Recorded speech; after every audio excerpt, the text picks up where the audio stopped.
Hey everyone, so I'm Christy Froge, and I just wanted to take just a few minutes of your time to share with you why I became a Beachbody Coach.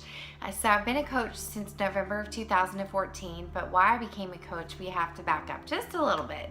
So during my pregnancy with my second son, who's now 4, late in my second trimester, started showing signs of depression.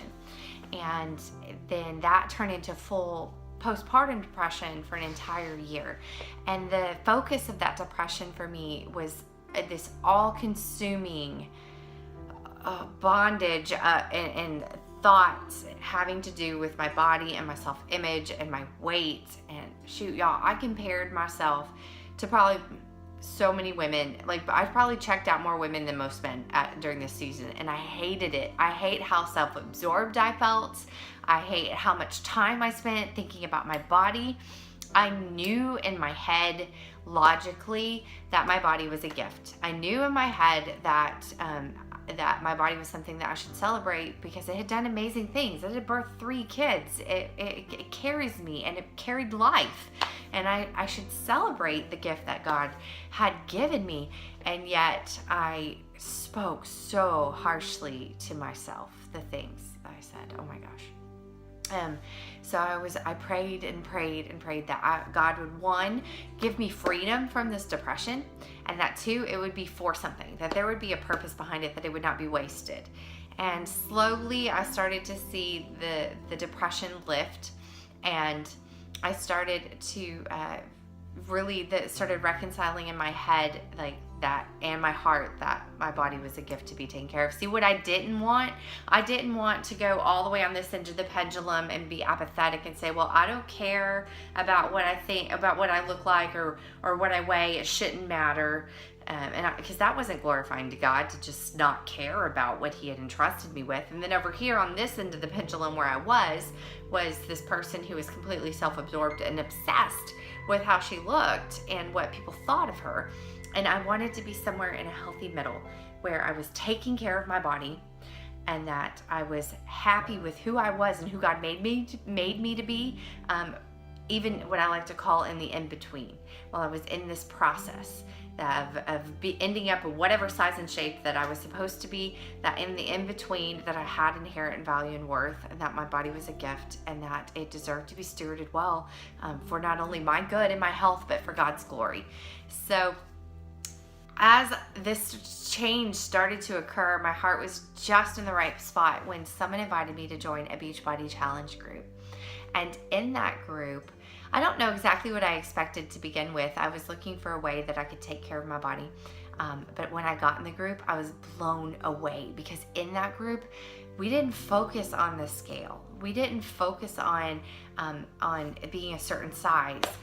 We had so many what we call non-scale victories, where we were celebrating the accomplishments and the achievements and the improvements in our bodies, and as far as we had come, and the better choices that we were making. And I started to really find this gratitude that I was looking for. And I started to feel this freedom. I was given these color-coded cups in these 30-minute workout programs, and the old me would have been like, these are a set of rules that I have to follow, and I have to be perfect, and I have to do all these things. But the opposite happened. I started to feel empowered and equipped with tools to take care of what I had been given. Going into the group, I didn't really know how to exercise when I went to the gym, like what I should do to really get good results, to get stronger, to build muscle, to have endurance. I didn't know. When I was eating, I just tried to eat real food, and that's good, but yet I was in the obese category, and so that wasn't healthy. I needed to be equipped with how to fuel my body. And so I was given these boundaries and this guideline for how to do that. And so I felt empowered in these groups, and I felt freedom, and I felt hope, and I felt gratitude. And as a byproduct of just starting to take care of the gift I had been given, I lost weight naturally, and I got stronger, and I got muscles, and those were just byproducts of a heart change. And so I sat on the couch, and I vividly remember just feeling like this sense of like, this is the purpose that I was asking God for. This was the purpose I had asked for, so that what all I had been through wouldn't be wasted. I could offer the same hope and the same freedom to other people. And I could share that. I knew that there were other people hurting. I knew that there were other people who had that dialogue and those tapes playing in their head too. I knew other people needed to hear truth. I knew other people were lost and didn't know, like, just desired to take care of themselves but weren't sure how. And I knew I could help them. I knew I could be a truth talker to them and an encouragement to them, and I could equip them, and knew I could help others find the same freedom and the hope that I had found. And so I took a leap of faith and I joined BeachBody, and I became a coach, and I just invited people to come along on my journey. I shared my results. I shared what I'd been going through. I shared my motivation and my story, and other people wanted in on that too. So when I signed up as a coach, I didn't necessarily have a financial goal. And if a financial goal, it would be maybe your first motivation, that is totally fine. Money is also a gift and a resource that we've been given. And so there's nothing wrong with joining as a coach to want to make money.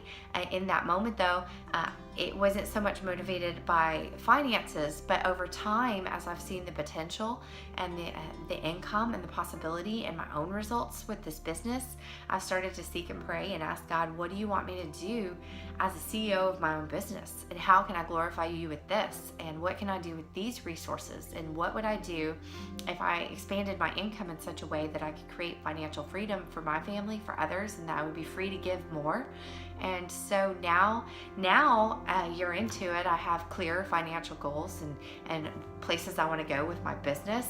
But when I started, it was just about paying it forward. And so that will always be the foundation of why I started this.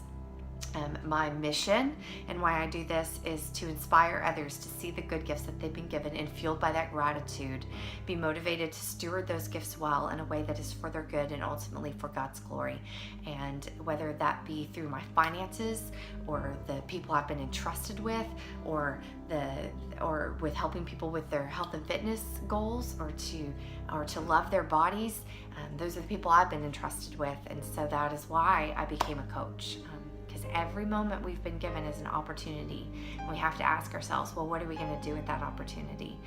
And I choose to submit repeatedly to God and to steward what He's given me to the best of my ability. And some days it's not always that great. Some days I wish I were a better coach. But ultimately, my heart is to serve others and to be the example and to glorify God with what I've been given.